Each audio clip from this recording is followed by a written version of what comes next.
Clasificación A. Apto para todo público.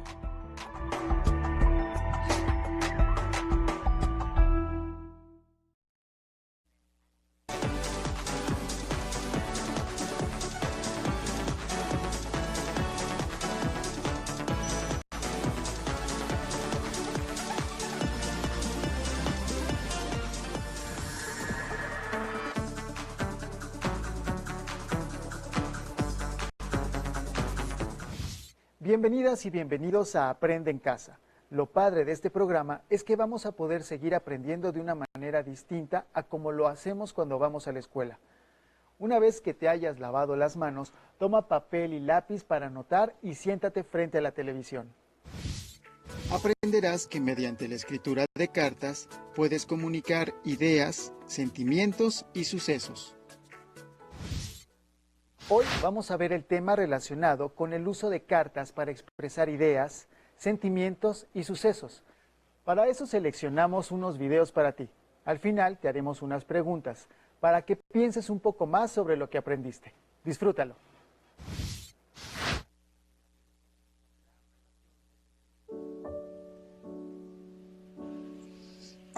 Mi querida hija, cuando propuse la teoría de la relatividad, muy pocos me entendieron, y lo que te revelaré ahora, para que lo transmitas a la humanidad, también chocará con la incomprensión y los prejuicios del mundo.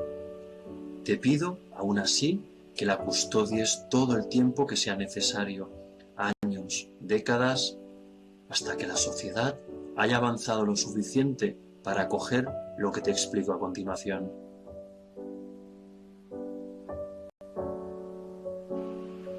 Hay una fuerza extremadamente poderosa para la que hasta ahora la ciencia no ha encontrado una explicación formal.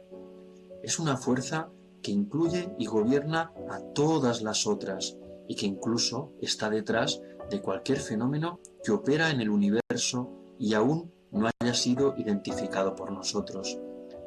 Esta fuerza universal es el amor.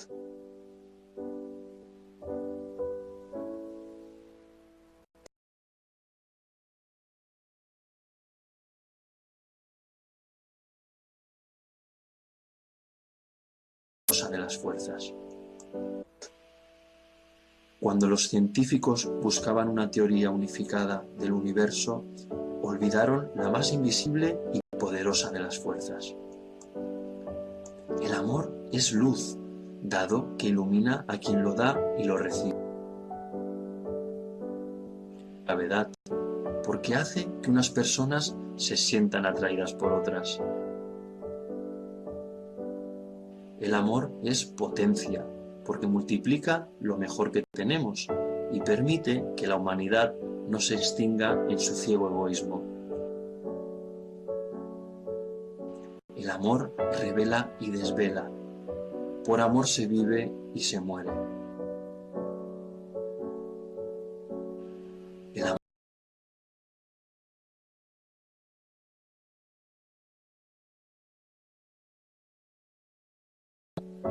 Esta fuerza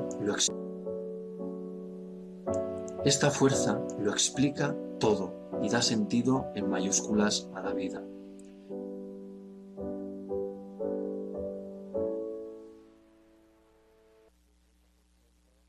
Esta es la variable que hemos obviado durante demasiado tiempo, tal vez porque el amor nos da miedo, ya que es la universo que el ser humano no ha aprendido a manejar a su antojo. Para dar visibilidad al amor, he hecho una simple sustitución en mi ecuación más célebre. Si en lugar de energía aceptamos que la energía para sanar el mundo puede obtenerse a través del amor multiplicado por la velocidad de la luz al cuadrado, llegaremos a la conclusión de que el amor es la fuerza más poderosa que existe porque no tiene límites.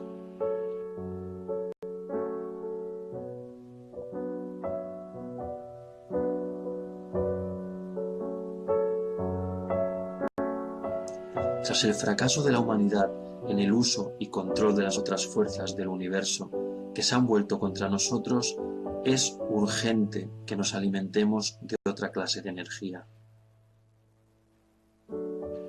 Si queremos que nuestra especie sobreviva, si nos proponemos encontrar un sentido a la vida, si queremos salvar el mundo y cada ser sintiente que en él habita, el amor es la única y la última respuesta.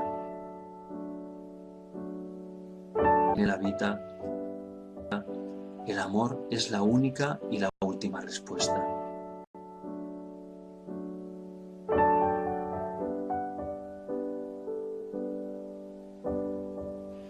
Quizás aún no estemos preparados para fabricar una bomba de amor, un artefacto lo bastante potente para destruir todo el odio, el egoísmo y la avaricia que asolan el planeta. Sin embargo, cada individuo lleva en su interior un pequeño pero poderoso generador de amor, cuya energía espera ser liberada. Cuando aprendamos a dar y recibir esta energía universal, querida Eliezer, comprobaremos que el amor todo lo vence, todo lo trasciende y todo lo puede, porque el amor es la quinta esencia de la vida. Profundamente no haberte sabido expresar lo que alberga mi corazón, que ha latido silenciosamente por ti toda mi vida. Tal vez sea demasiado tarde para pedir perdón, pero como el tiempo es relativo, tal vez sea demasiado tarde para pedir perdón, pero como el tiempo es relativo, necesito decirte que te quiero y que gracias a ti he llegado a la última respuesta.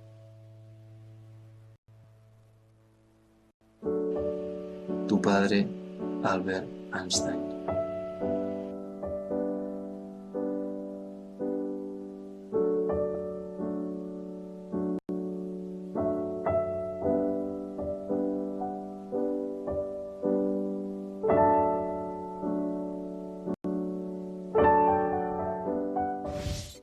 Me voy a poner cursi en este video.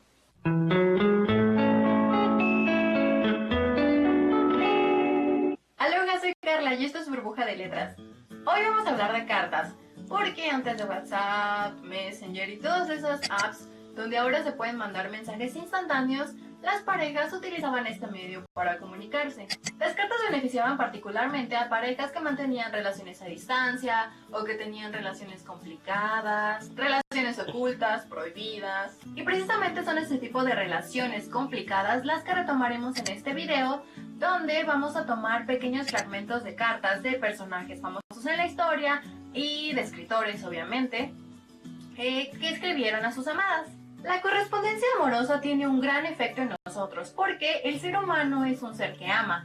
Para que una carta conserve su poder, a veces es necesario que nos identifiquemos fuertemente con el sentimiento que está expresado en el discurso.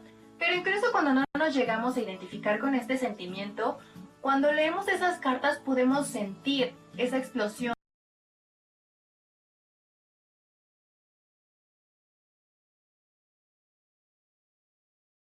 Muchas veces las cartas de autores famosos son canciones a través de las letras.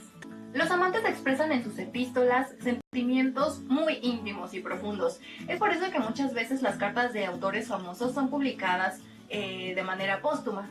Y luego venimos los lectores chismosos a querer leer esas cartas que evidentemente no estaban escritas para nosotros. Y es que la verdad da bastante curiosidad porque es una faceta del autor que solo podemos conocer a través de estas cartas y no de sus textos comunes. Vamos a empezar con la carta de un personaje que no era escritor pero que sí fue muy polémico, ya que estuvo casado 6 veces. Me refiero a Enrique VIII de Inglaterra, el cual en el año 1509 estaba casado con Catalina de Aragón, la hija menor de los reyes católicos. Sin embargo, el fragmento de la carta que les voy a leer no estaba dedicado a Catalina, sino a una de sus damas de honor, Ana Bolena. Este es el fragmento. Mi corazón y yo nos rendimos en vuestras manos y suplicamos que nos encomienden a vuestra gentileza, y que a causa de la ausencia vuestro afecto no disminuya ante nosotros, porque eso aumentaría nuestro dolor, lo que sería una gran pena, puesto que la ausencia ya da el suficiente. mucho más de lo que nunca, jamás pensé que podría sentir.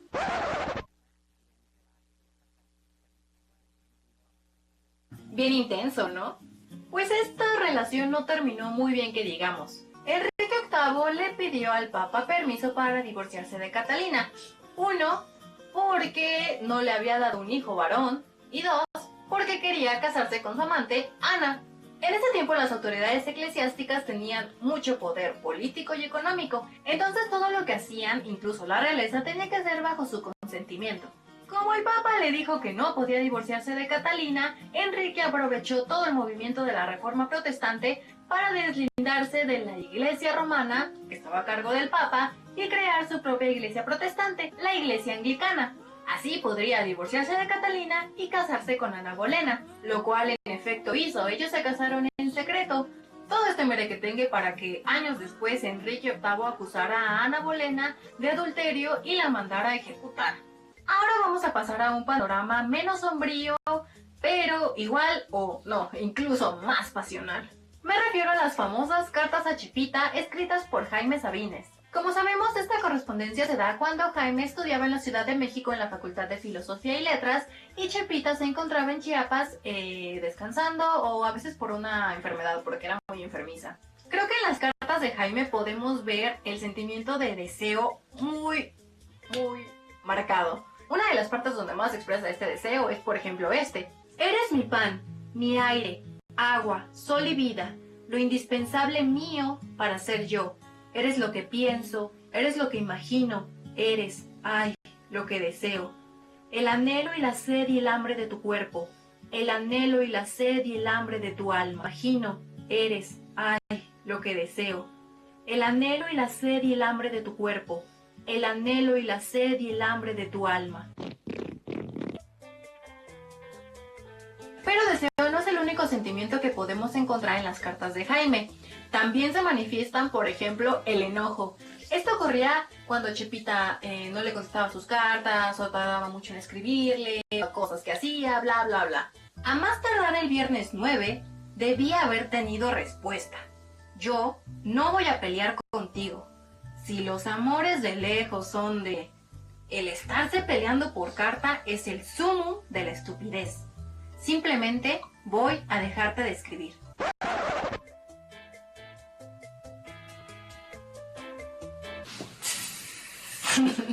Pobre Chepita. Y es que, si se piensa bien, este puede ser una de las amenazas más fuertes que le puedes hacer a un amante en distancia. Porque mientras ellos no estén juntos, el único nexo que tienen, pues es su relación epistolar. Pero no solo podemos encontrar este enojo en las cartas que le escribe Jaime a Chepita. También está, por ejemplo, en algunas cartas de Fernando Pessoa a Ofelia Queiroz. Imagínense que lo pronuncio bien. Fernando Pessoa fue uno de los escritores portugueses más importantes del siglo XX. Según se dice, Ofelia fue como el único amor que tuvo Fernando. Él la conoció cuando ella trabajaba en un negocio que tenían sus primos. En ese tiempo Ofelia tenía 19 años y él tenía 31. Es muy curioso cómo se inició su correspondencia. Ofelia cuenta que ella ya había notado pues que Fernando tenía en ella y que había miradas. Entonces dice que un día Fernando le dejó una nota en su escritorio pidiéndole que se quedara un rato después del trabajo.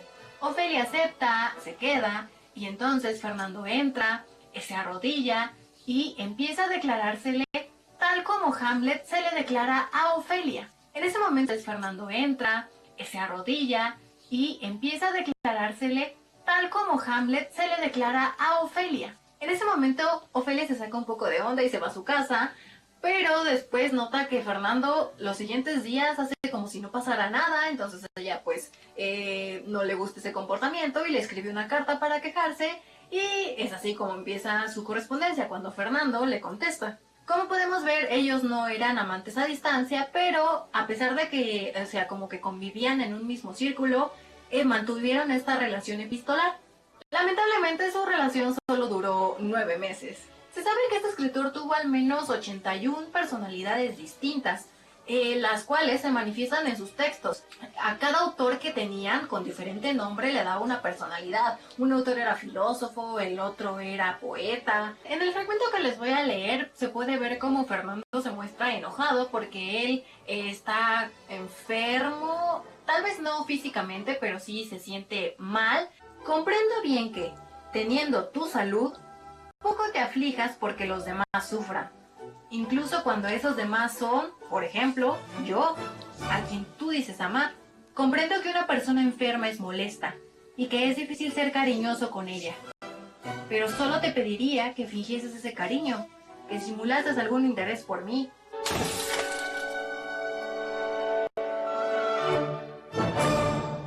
A veces los escritores, cuando estaban en estas relaciones epistolares, se encontraban completamente solos. Es interesante ver cómo todos estos enamorados evocan a la figura de su pareja, ya sea, o sea, cuando escriben hablan como de sus gustos, de cómo es ella físicamente, de sus lugares que tienen en común, y pareciera que cuando ellos están leyendo o escribiendo hay una especie como de encuentro en el que, o sea, se da este diálogo en ausencia. Esto pasó, por ejemplo, además de con nuestros demás escritores, con Juan Rulfo, el cual mantuvo una relación epistolar de 7 años con su novia Clara Aparicio.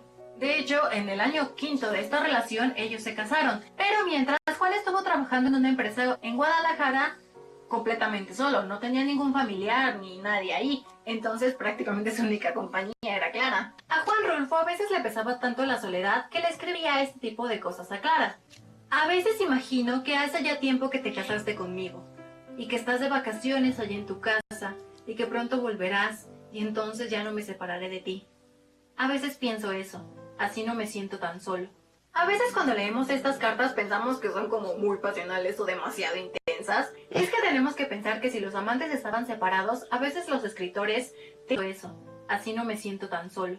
A veces cuando leemos estas cartas pensamos que son como muy pasionales o demasiado intensas. Es que tenemos que pensar que si los amantes estaban separados, a veces los escritores tenían que expresar sus sentimientos de una manera hiperbólica, tenían que exagerarlos para que al menos les llegara una pequeña porción de ese amor que les tenían por medio de las letras. Podemos ver, por ejemplo, en El amante de distancia cómo se ve imposibilitado de demostrar sus sentimientos.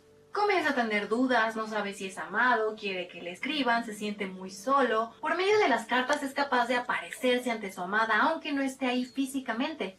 Escribir esas cartas para ellos es como resistirse al olvido. Y esto fue todo por hoy. ¿Cuál de las cartas que se describen en los videos te llama más la atención y por qué?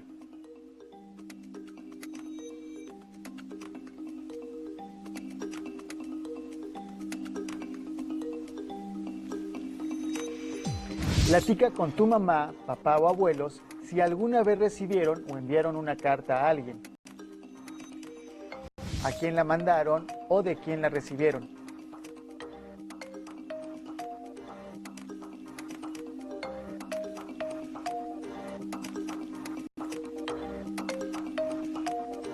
¿Sobre qué asunto trataba su contenido?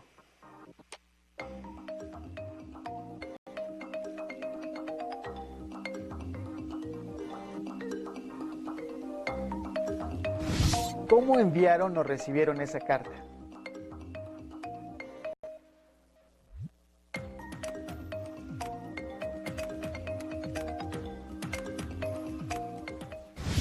Piensa en alguna persona que quieres, extrañes o anhelas volver a ver en estos momentos.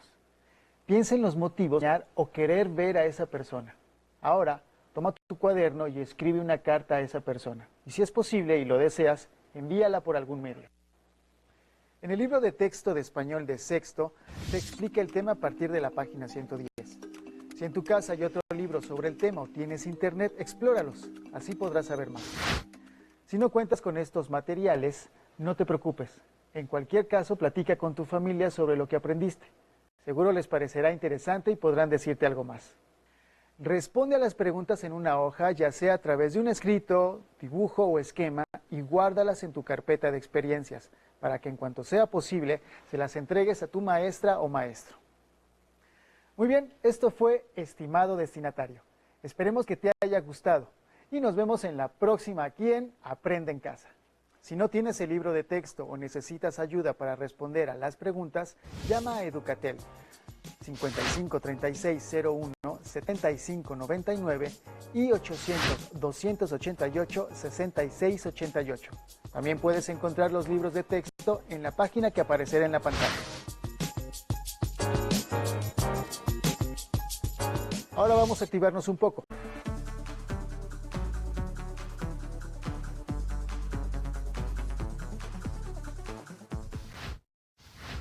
Determinarás el orden en el que consideras que sucedieron algunos cambios en una comunidad.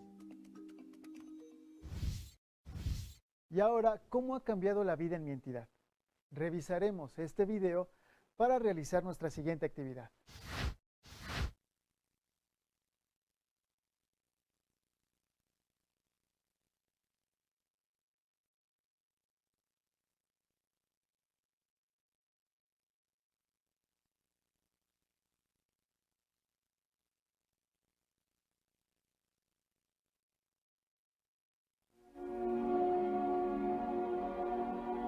De 1929 al año 2000, México vivió profundas transformaciones. La más significativa fue el paso de una sociedad agraria a una urbana e industrial, fenómeno que se dio junto con un espectacular aumento de la población. En el ámbito político, los gobernantes construyeron un régimen autoritario, centrado en la figura del presidente de la República, y llegaron a un arreglo que permitió una estabilidad duradera y un constante crecimiento que al final entró en crisis. El último tramo de esta crónica da cuenta de las promesas incumplidas y las esperanzas de un país que aún no encuentra su camino.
La crisis de 1929 arrastró al mundo a una depresión económica que hizo descender los precios de las mercancías y el comercio mundial. En el México recién salido de la Revolución, la crisis redujo las exportaciones, afectando los ingresos del gobierno federal que dependían del comercio exterior. La cabeza del partido era el general Plutarco Elías Calles, quien después de dejar la presidencia en noviembre de 1928, se convirtió en el jefe máximo de la revolución. Aunque en los siguientes 6 años hubo 4 presidentes en México, Calles era quien realmente mandaba. Pero todo cambió con la llegada al poder del general Lázaro Cárdenas, quien, apoyado por grupos políticos y sectores populares, rompió con Calles y lo obligó a abandonar el país, sentando el precedente de que los exmandatarios no debían de participar en política. Además, Cárdenas cumplió su objetivo de trasladar la fuerza del jefe máximo a la presidencia de la República.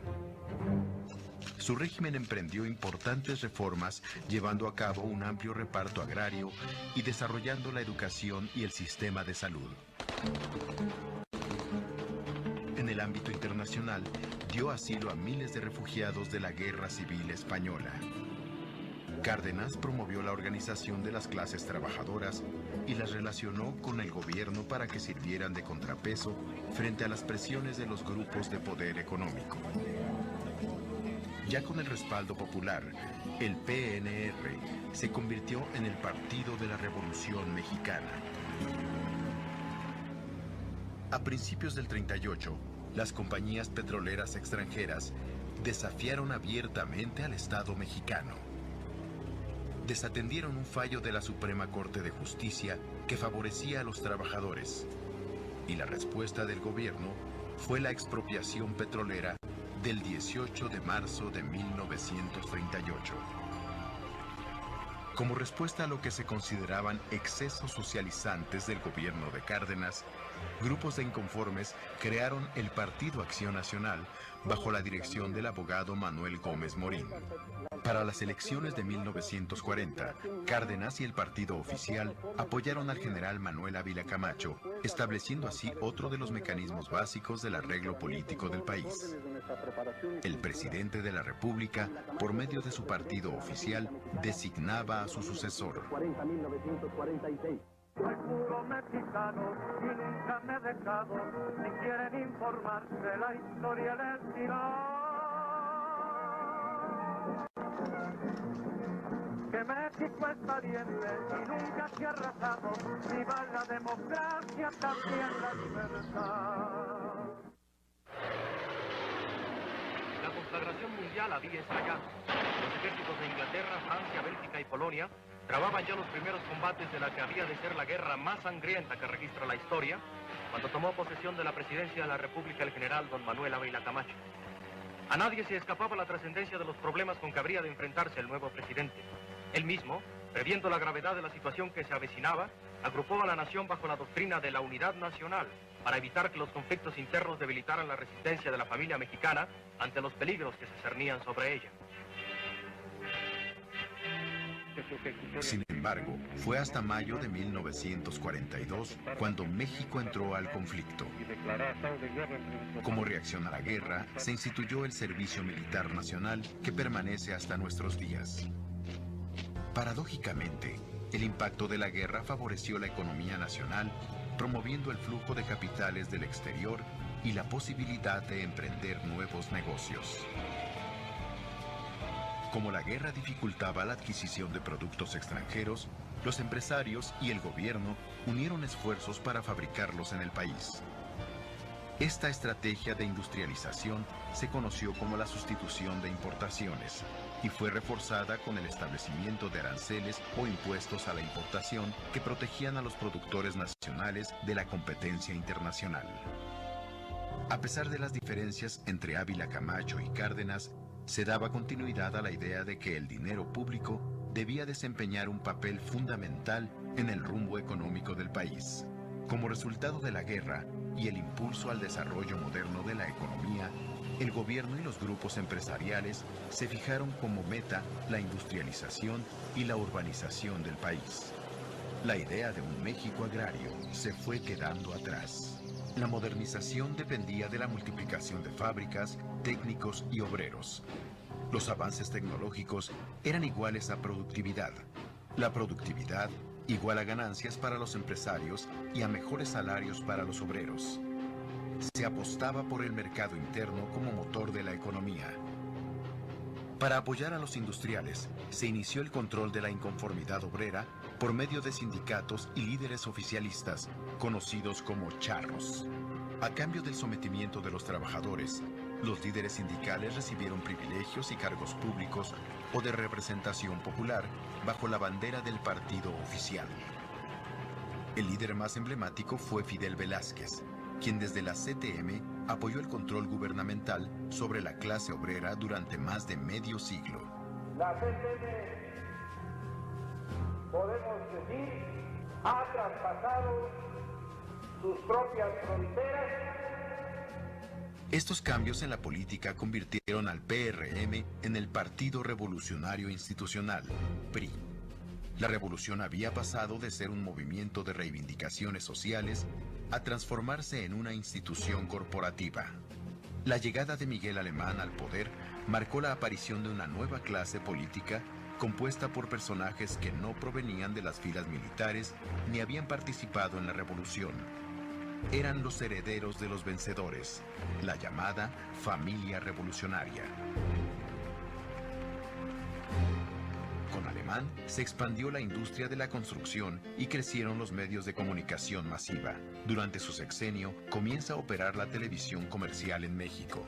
La urbanización cambió el mapa del país. Las ciudades de México, Monterrey y Guadalajara concentraron la producción industrial y los modernos servicios. Con la llegada al poder de Adolfo Ruiz Cortines, se consolidó la figura civilista del presidente inaugurada con Alemán. También se agudizó la tendencia de centralizar en la capital del país muchas de las actividades económicas. Durante su gobierno, el 17 de octubre de 1957, se dio una reforma fundamental para la democracia. Desde esta fecha, las mujeres podían ejercer el voto en todas las elecciones del país. Es tiempo de emigración hacia las grandes urbes. Las ciudades ofrecían mejores salarios y servicios públicos.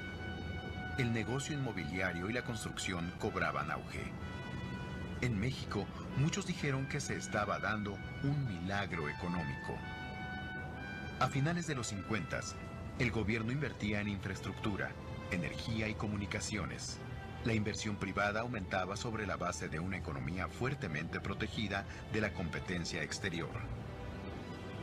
Esta etapa de estabilidad de precios y baja inflación se conoce como el desarrollo estabilizador. Sin embargo, el bienestar y la modernización no alcanzaron a todos los habitantes del país.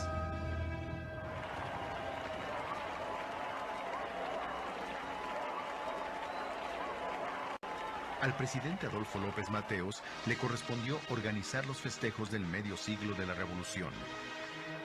Los avances eran notables. La mortalidad infantil se había reducido. El analfabetismo había disminuido a menos de la mitad.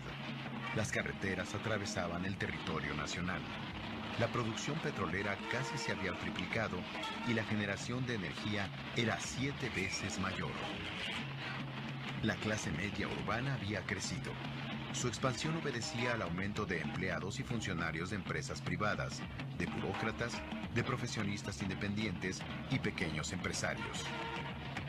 Los mexicanos adquirieron nuevos patrones de consumo, nuevas percepciones, nuevas prácticas laborales y formas de ocio y diversión. La vida ciudadana en buena parte está hecha de esperas. De esperas y despedidas. Y una pareja de turistas descubre que México es algo más de lo que les habían contado. Oh, do you speak English? Yo nomás soy policía. Pero junto a la expansión de las clases medias y del consumo, en las ciudades comenzaron a formarse cinturones de miseria. La desigualdad era un componente esencial de la realidad nacional. Entre 1950 y 1963, un cálculo sobre el ingreso indicaba que el 10% de la población más rica concentraba casi la mitad de la riqueza nacional. Esta situación impulsó las inconformidades de obreros y campesinos que protestaban de diversas maneras. Los movimientos se resolvían por medio de concesiones y negociaciones o por medio de la violencia y el encarcelamiento de los líderes que los encabezaban. A fines de los 50, el ejército reprimió una gran huelga ferrocarrilera. Sus líderes fueron encarcelados, acusados del delito de disolución social. Otros sufrieron la represión hasta sus últimas consecuencias. Fue el caso de Rubén Jaramillo, quien organizó a los campesinos cañeros del estado de Morelos para oponerse a las administraciones de las azucareras de la región. En mayo de 1962, el ejército lo acribilló junto con su familia. A principios de los 60, el ejemplo de Cuba y su revolución se extendía por el continente. Por este motivo, los Estados Unidos, apoyados por la mayoría de los gobiernos latinoamericanos, endurecieron su política contra la llamada amenaza comunista. En ese escenario de confrontación, subió al poder el nuevo presidente Gustavo Díaz Ordaz, que se distinguió por favorecer el uso de la fuerza en los conflictos políticos. El 23 de septiembre de 1965, un pequeño grupo atacó el cuartel militar de Madera, Chihuahua. Aunque ese brote guerrillero fue inmediatamente sofocado, marcó el inicio de actividades de varios grupos armados que en Guerrero estuvieron encabezados por los maestros Genaro Vázquez y Lucio Cabañas. la inquietud política fue contagiándose a otros grupos sociales. 1968 fue el año de las grandes protestas juveniles en el mundo, pero tuvo su desenlace más trágico en el movimiento estudiantil de México. El movimiento mostró la distancia entre una sociedad cada vez más urbana y diversa y un régimen político incapaz de negociar.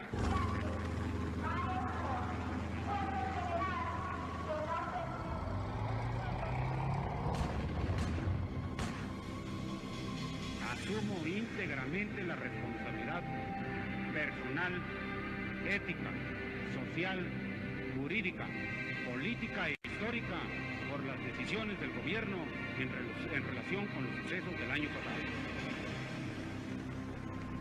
Parece contradictorio, pero mientras se reprimía a los jóvenes, se redujo la edad para votar de 21 a 18 años. Para confirmar esta diferencia, el 10 de junio de 1971, se realizó otro acto de represión contra estudiantes por parte de fuerzas organizadas por el gobierno. Pasado inmediato, estas relaciones sufrieron un grave deterioro.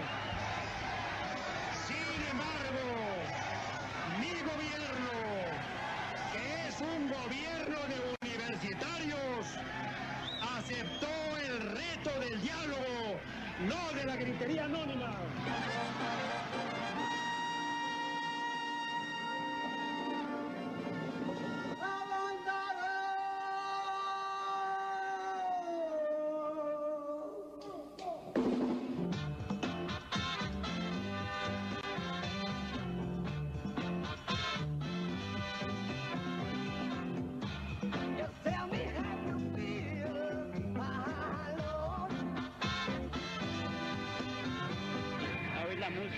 A cotorrear, a buscar paz y amor. Porque la justicia toma tiempo. Yo no pienso esperar. Prefiero en mi cerebro caminar. Tendré que caminar. Oye, Cristo, no regreses. No te vayan a rapar. Esta era del acuario, nadie te entenderá. Sí, porque sé que si tú regresas, no vas a predicar. No vas a ver tus pelos, la gente se va a asustar y te van a hacer llorar.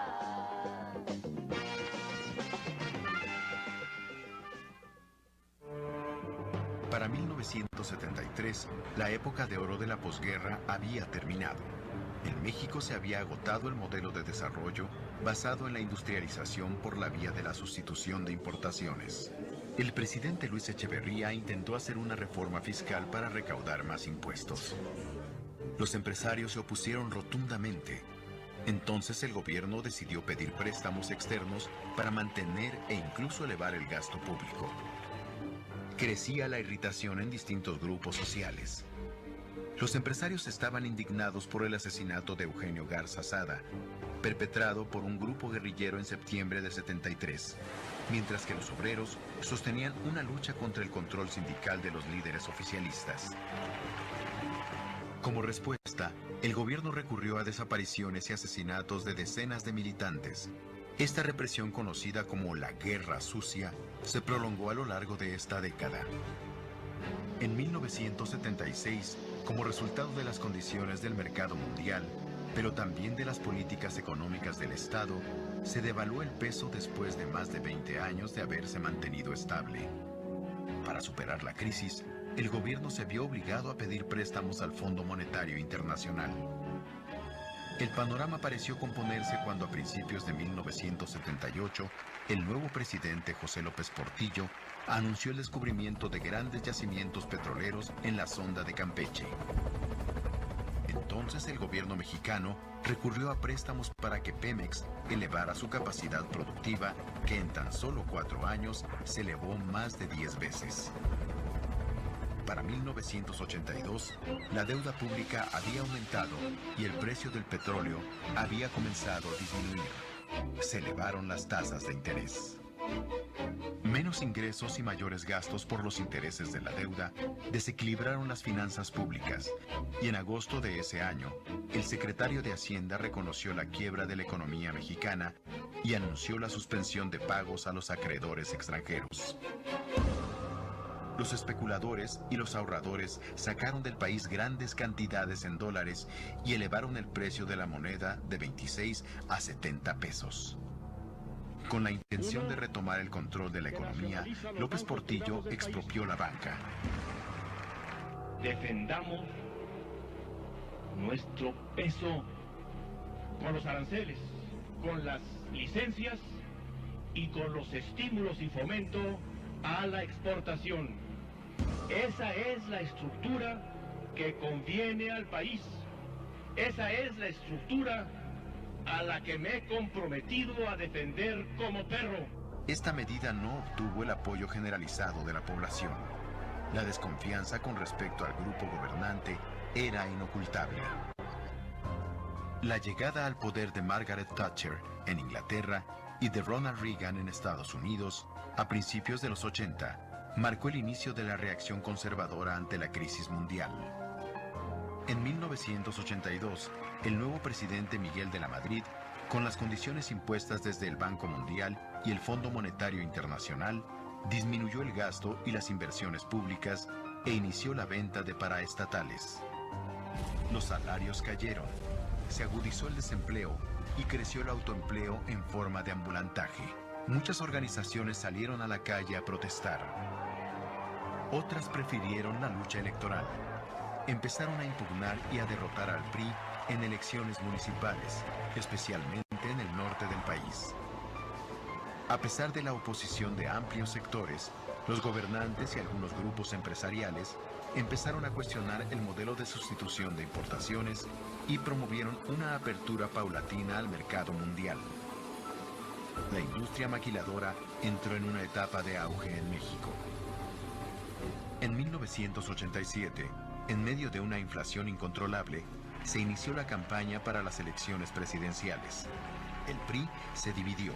Cuauhtémoc Cárdenas encabezó la llamada Corriente Democrática.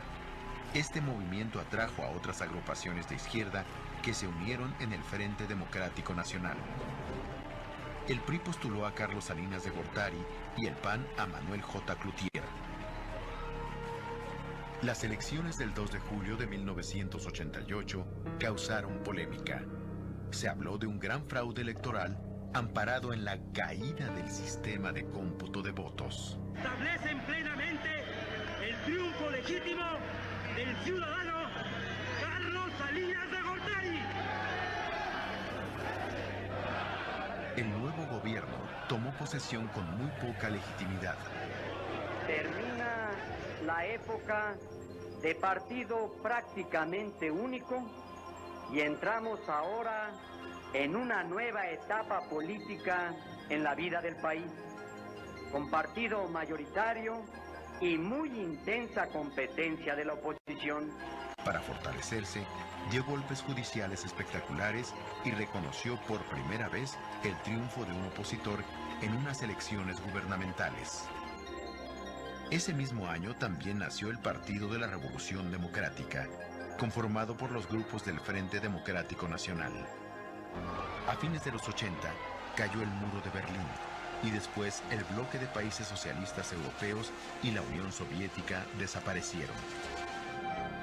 Esta situación reforzó las posturas conservadoras que buscaban la liberación del mercado mundial, lo que popularmente se conoció como neoliberalismo. En México, el gobierno siguió estas directrices y adelgazó al Estado. Controló la inflación reduciendo el gasto social y junto a negocios en bancarrota vendió empresas importantes como los bancos y teléfonos de México.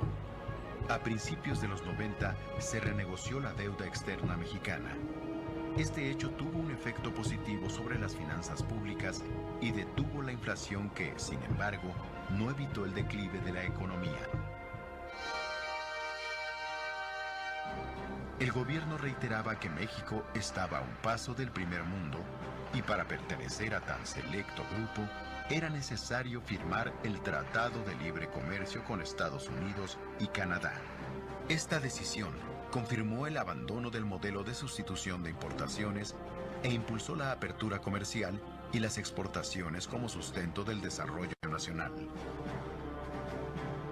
Así se inició formalmente la integración económica con Estados Unidos, que ya se apreciaba en el mercado laboral, en la expansión de las maquiladoras y en los depósitos de mexicanos millonarios en los bancos de aquel país.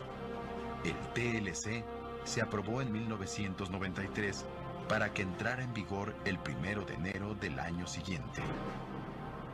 Niños vestidos con el atuendo del ejército zapatista, portando rifles, hombres indígenas, resguardaban la presidencia municipal, donde algunos de los integrantes dieron una improvisada rueda de prensa. Nosotros nos identificamos el Ejército Zapatista de Liberación Nacional. Los integrantes de esa organización declararon la guerra al gobierno mexicano. Quieren créditos, quieren muchas cosas pues de que ya probaron que les dieron y no les dieron. La guerra duró 11 días, pero tuvo un impacto extraordinario. El olvidado problema indígena volvió a ocupar la atención del país, mostrando de nuevo el rostro de las profundas desigualdades sociales. 3 meses después, otro acontecimiento iba a ensombrecer aún más el panorama. Quiero encabezar un gobierno que sea sensible a los reclamos y a las demandas de las comunidades. En marzo de ese mismo año, es asesinado el candidato priista a la presidencia, Luis Donaldo Colosio.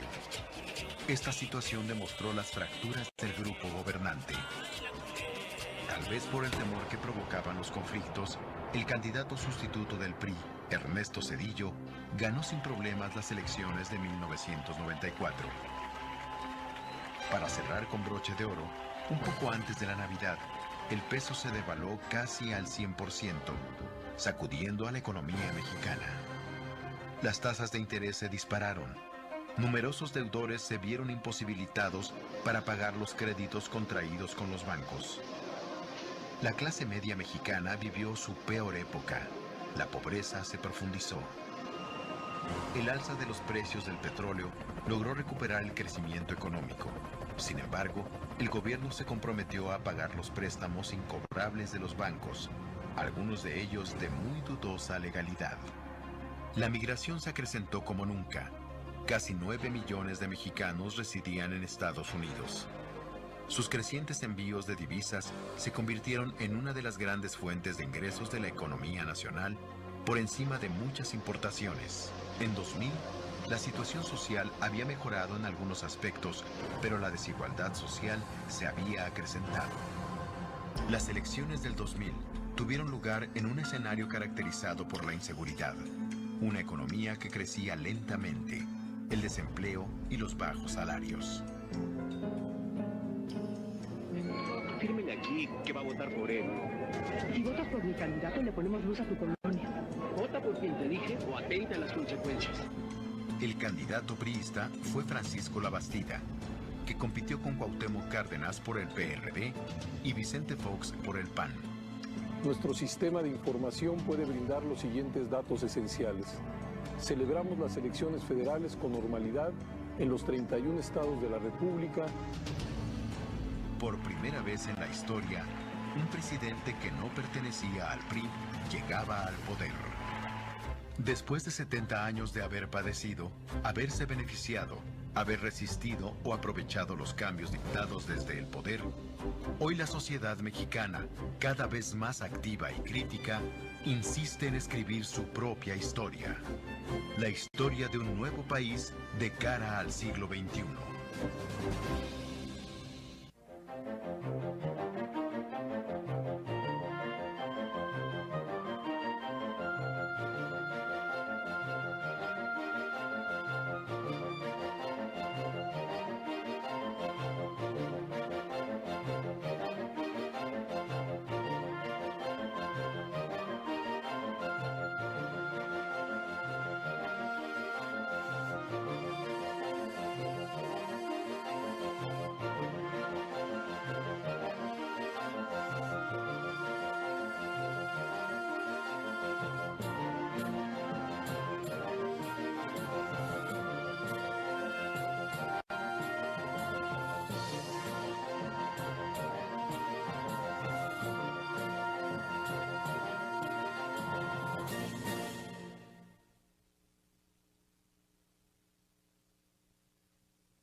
Esperemos que hayas disfrutado el video. Ahora pon atención a las siguientes preguntas para que puedas responderlas. Con lo presentado en el video, encuentra similitudes con el lugar en donde vives.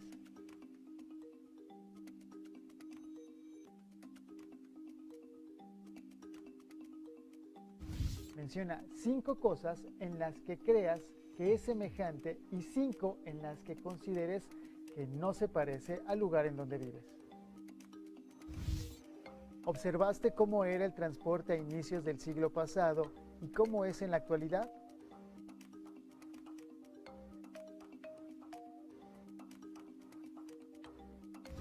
¿Cómo es el transporte en donde tú vives?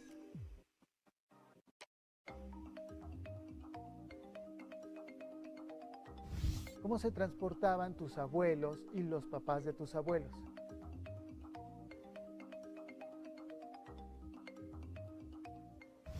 Y bueno, veamos el último video para concluir con la clase.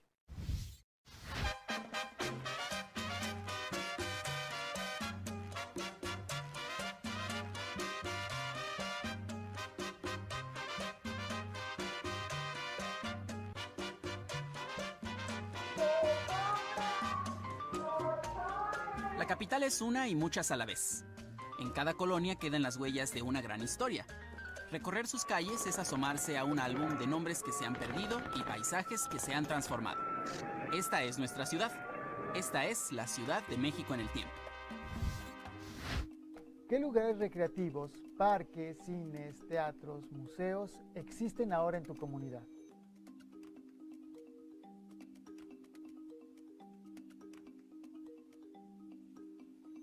¿Hay fábricas en tu comunidad? Si las hay, averigua qué se fabrica en ellas.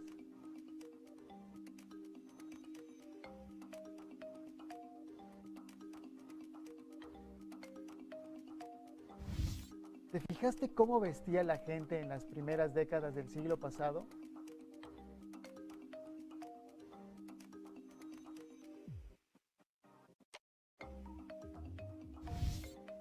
¿Visten igual en la actualidad? Menciona alguna diferencia que hayas observado.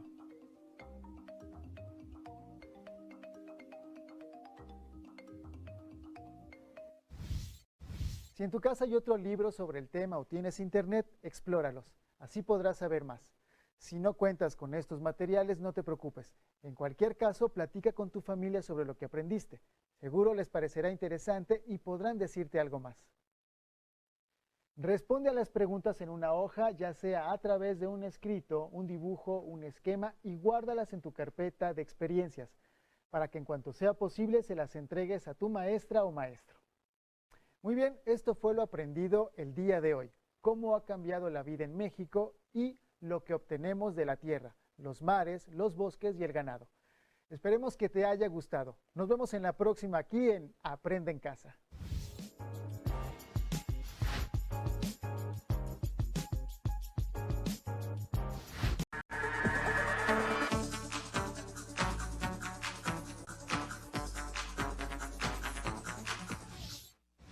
Evaluarás cómo influye en ti y en los demás el tipo de relaciones que estableces. Y ahora vamos a poner mucha atención al siguiente tema, que es mi relación con los otros. Para eso seleccionamos 2 videos para ti. Al final te haremos 5 preguntas para que pienses un poco más sobre lo que aprendiste. Disfrútalo.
Como pudiste darte cuenta en los videos, la manera en la que nos relacionamos con otros influye en lo que somos día a día. ¿Qué hubiera pasado con el niño si por su aspecto no se hubiera acercado al maestro?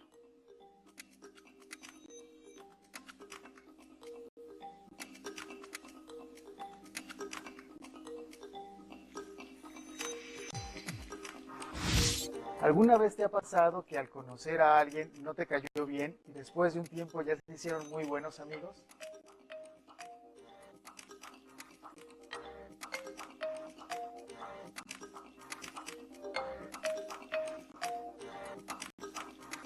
¿Qué sentimientos y actitudes cambiaron en ambos?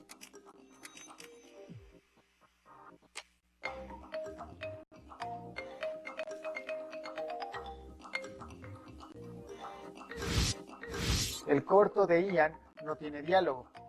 ¿Puedes escribir en una hoja lo que te imaginas que se diría?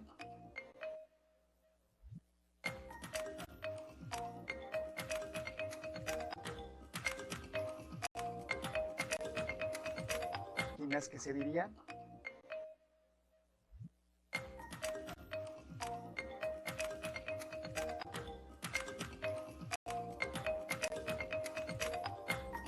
¿Cómo impacta la actitud de los otros chicos en Ian?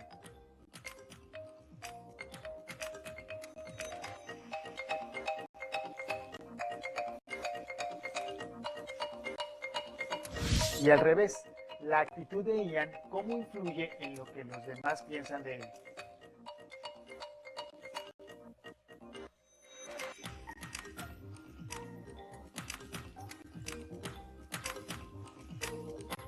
Cierra los ojos un minuto y piensa en tus compañeros.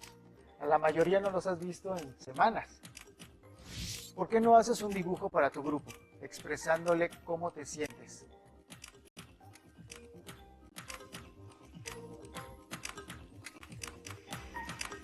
¿Los extrañas?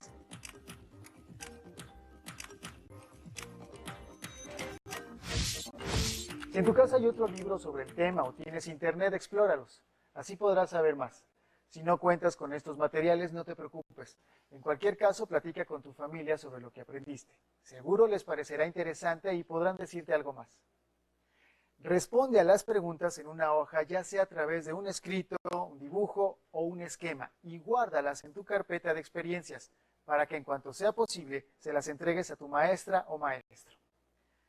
Muy bien, el día de hoy, los temas que vimos fueron: estimado destinatario, mi relación con los otros. Si no tienes el libro de texto o necesitas ayuda para responder a las preguntas, llama a Educatel 55 36 01 75 99 y 800 288 66 88.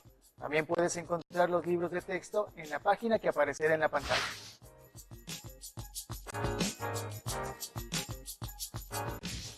Esperamos que te haya gustado y nos vemos en la próxima aquí en Aprende en Casa.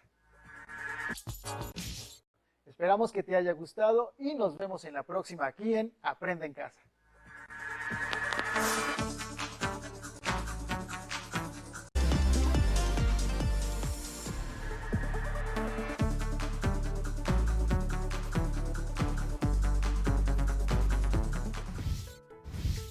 Distinguirás cómo los recursos naturales de nuestro país generan diferentes espacios de producción. Continuamos en Aprende en Casa, una manera diferente de seguir aprendiendo. Hoy vamos a ver el tema relacionado con los recursos naturales de nuestro país y los acontecimientos que transformaron el paisaje de la vida cotidiana de tu entidad. Para eso seleccionamos unos videos para ti. Al final te haremos 4 preguntas para que pienses un poco más sobre lo que aprendiste. Disfrútalo. Educatina, el sitio de educación número 1 de Latinoamérica. En este video conoceremos sobre el sector primario de la economía, pero antes es preciso conocer que los sectores económicos son la división de la actividad económica de una nación o un territorio y que esta división contempla 4 sectores, los cuales son el sector primario o extractivo, el sector secundario o de transformación, el sector terciario o de servicios e intangibles y el sector cuaternario o de ciencia, investigación y desarrollo tecnológico. Entonces veamos de qué se compone el sector primario y cómo se realizan sus actividades.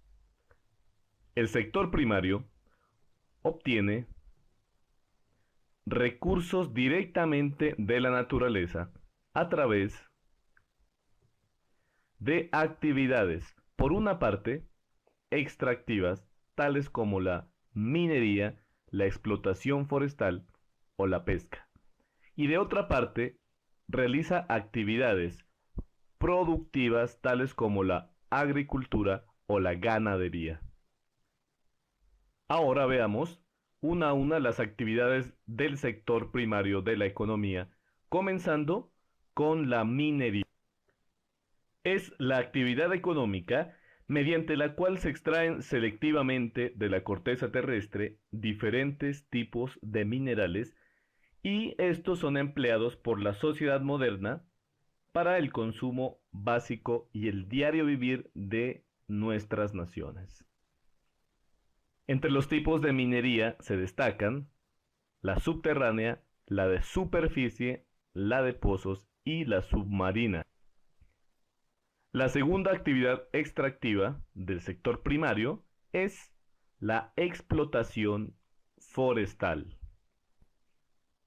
la cual está orientada principalmente a la obtención de madera, destinada a la fabricación de objetos, combustibles y asimismo a la industria papelera. Muchas veces la explotación forestal implica la tala de los árboles y la quema de grandes superficies, pero para evitar las graves consecuencias de la deforestación, hoy en día se recurre a la regulación de las talas y a la silvicultura. Es decir, a la plantación planificada y controlada de los bosques. Enseguida, veamos la tercera actividad extractiva del sector primario de la economía. La pesca es la captura y extracción de su medio natural de los peces o de otras especies acuáticas como crustáceos, moluscos y otros invertebrados. Esta se puede desarrollar en agua salada o en agua dulce. Entre los tipos de pesca que se destacan están inicialmente la pesca artesanal, la pesca comercial o industrial y de otra parte la pesca sostenible. La pesca artesanal se realiza en pequeñas embarcaciones y se basa en el uso de recursos que protegen la ecología de los mares.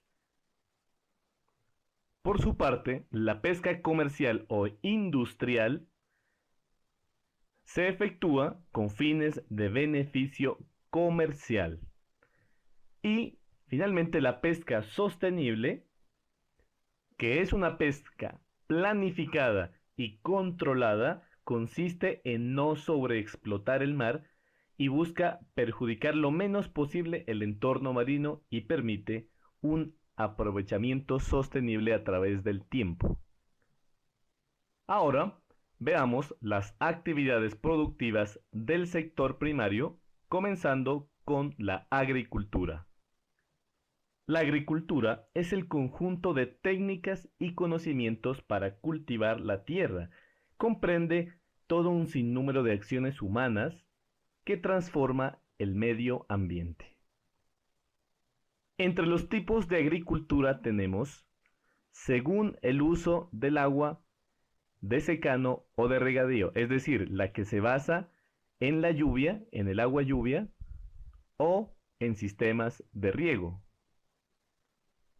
También según la magnitud de producción, tenemos de subsistencia o la industrial, es decir, una agricultura que busca satisfacer elementalmente las necesidades de alimentación de las familias o una industrial que busca el excedente para lograr un beneficio.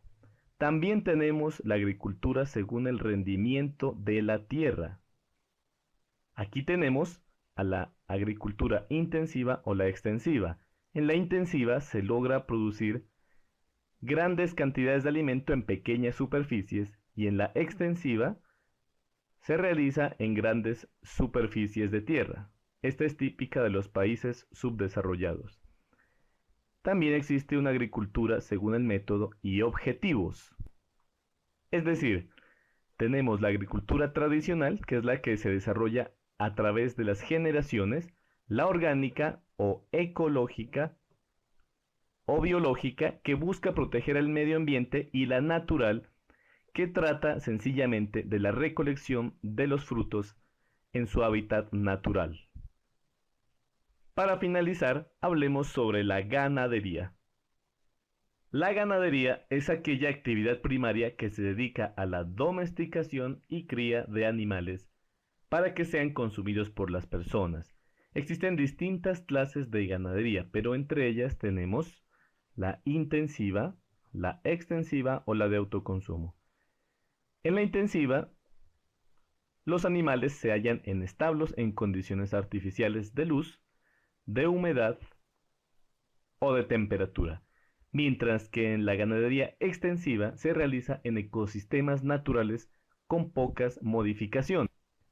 La ganadería de autoconsumo es practicada por familias o pequeños grupos de personas para producir huevos o leche o carne y no busca excedentes de producción. Educatina te recomienda los siguientes videos para que sigas aprendiendo.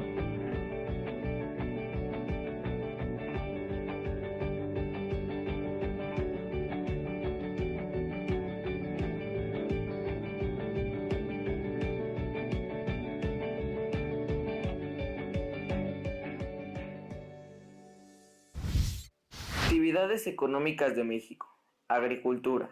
Aunque la tendencia en México es que la agricultura ocupa un menor papel en cuanto al Producto Interno Bruto, menos del 4%, y a los ingresos en general del país, sigue siendo una de las actividades principales de México al emplear aproximadamente 10% de la población, por la obvia razón de que los productos de alimentos es fundamental para cualquier nación. Los 10 productos que más se producen en el campo mexicano son caña de azúcar, maíz, plátano, sorgo, naranja, trigo, jitomate, limón, chile verde y papa. La zona cultivable en México es muy amplia, pues según los datos del Banco Mundial, alrededor del 13% de la totalidad del territorio está dedicada a la agricultura. Económicamente hablando, existen solo dos tipos de agricultura en México, la de subsistencia y la de grandes plantaciones. La primera se trata de pequeños productores que usan el campo como fuente primaria de ingresos y para complementar su propia alimentación. Esos campesinos rarísima vez cuentan con tecnología, tractores, semillas modificadas y sistemas de riego u otros para realizar su labor. Asimismo, siendo el campesino su propio empleador. No tienen mano de obra asalariada, sino quizás para las épocas más fuertes como las de la siembra y la cosecha, ya que la mayor parte del tiempo es su familia quien lo apoya. En la agricultura llevada a cabo por las grandes plantaciones y el principal objetivo es el comercio. Aquí se usa una alta tecnología y personal contratado para realizar el trabajo. Mucha de esta producción se exporta al mercado internacional. Los principales productores que manejan esta compañía son trigo, sandía, pepino, limón, pepinillos, aguacate, cebolla, maíz blanco, mango, chile, espárragos, brócoli, plátano, naranja, coliflor, algodón y café. Minería. Durante la última década, los principales estados productores del sector de minería en México fueron Sonora, 23%, Zacatecas, 23%, Chihuahua, 14%, Coahuila, 11%, San Luis Potosí, 6% y Durango, 6%. México tiene el primer lugar como productor de plata en el mundo, el tercero en bismuto, el quinto de plomo, el noveno de oro y el 11º de cobre. En cuanto a la generación de empleos, el sector minero generó 309.725 empleos directos con registro de diciembre de 2011. Empresas nacionales producen el 60% de la minería mexicana y el 40% restante corresponde a empresas extranjeras. Ocupa el número 1 la producción de plata a nivel mundial. Se ubica entre las 10 principales productores de 16 diferentes minerales: oro, plata, zinc, cobre, bismuto, fluorita, celestina, wolostatina, cadmio, diomita, palidmeno, barita, grafito, sal, yeso y magnesio principalmente.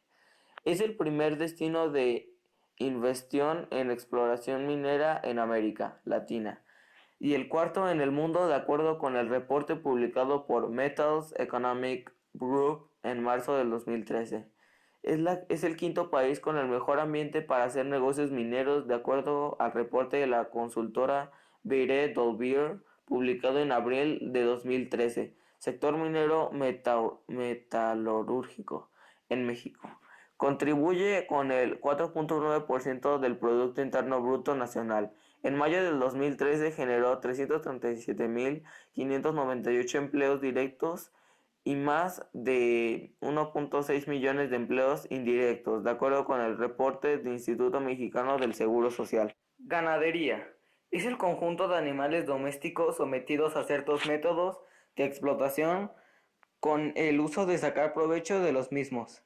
La ganadería comenzó con la domesticación por parte del hombre de ciertas especies que se hallaban próximas a él y del cual obtenía su alimento. El objeto principal de la ganadería es proveer alimentos al hombre, principalmente carne y leche.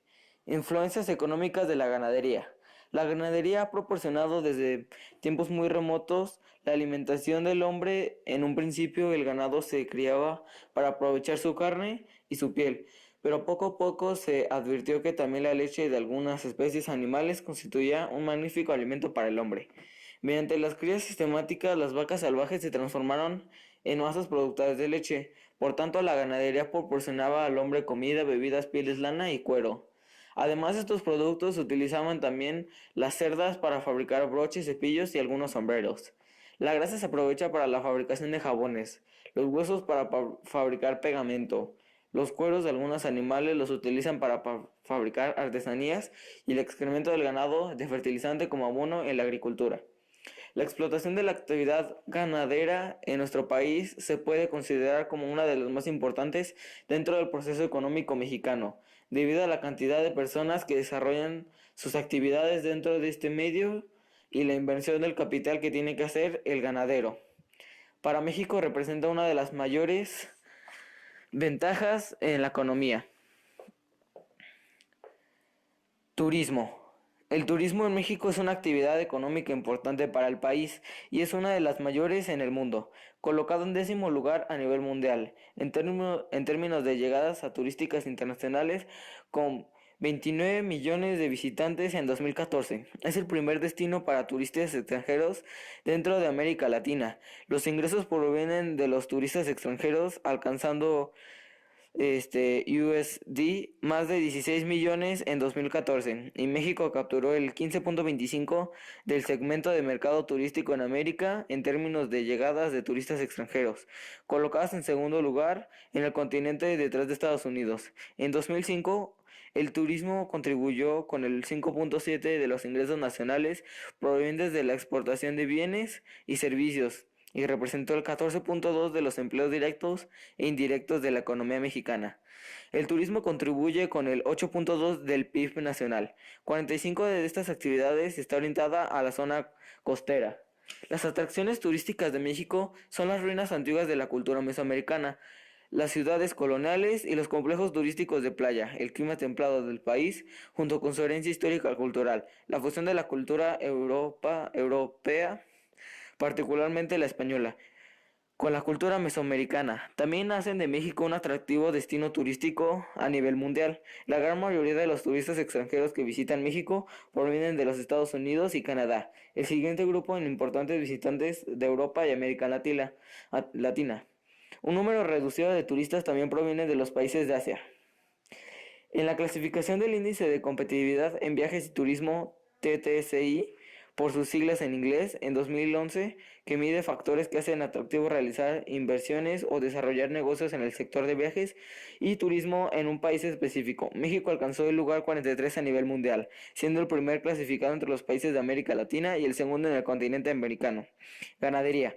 México ocupó el 7º lugar de producción pesquera a nivel mundial, FAO 2009, aportando 1.768.000 toneladas de productos pesqueros, es decir, el 0.7% del total mundial.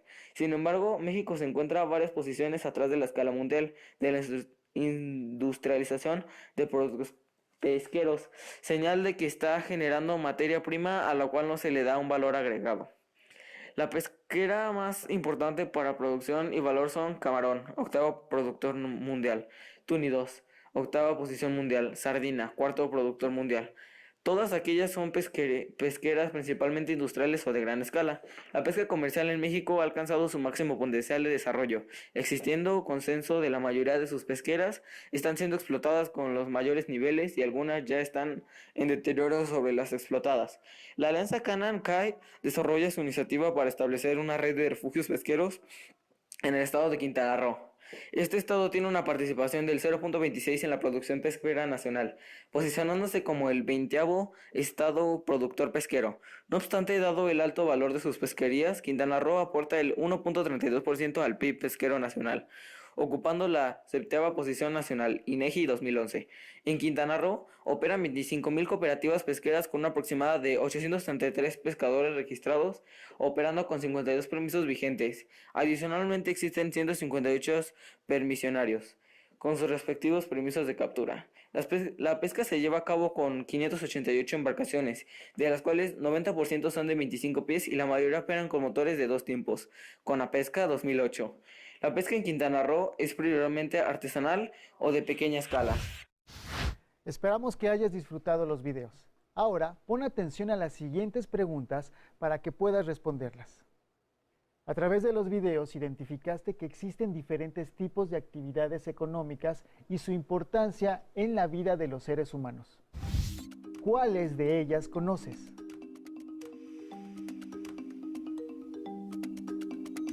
¿Cuáles productos que están en tu casa vienen de alguno de estos procesos productivos?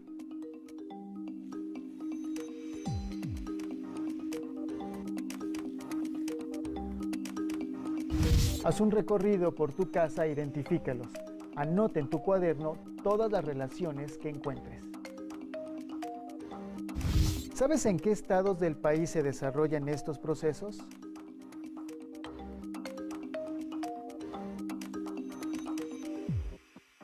Coméntalo con tu familia y busca en tus libros de texto o en internet. La agricultura es una actividad fundamental para el ser humano y la economía de un país. ¿Qué acciones podríamos hacer para que sea sostenible?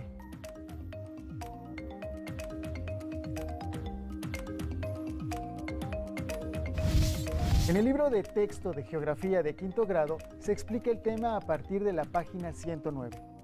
Si en tu casa hay otro libro sobre el tema o tienes internet, explóralos, así podrás saber más. Si no cuentas con estos materiales, no te preocupes. En cualquier caso, platica con tu familia sobre lo que aprendiste. Seguro les parecerá interesante y podrán decirte algo más. Responde a las preguntas en una hoja, ya sea a través de un escrito, un dibujo, un esquema, y guárdalas en tu carpeta de experiencias, para que en cuanto sea posible se las entregues a tu maestra o maestro. Si no tienes el libro de texto o necesitas ayuda para responder las preguntas, llama a Educatel 55 36 01 75 99 y 800 288 66 88. También puedes encontrar los libros de texto en la siguiente página que aparecerá.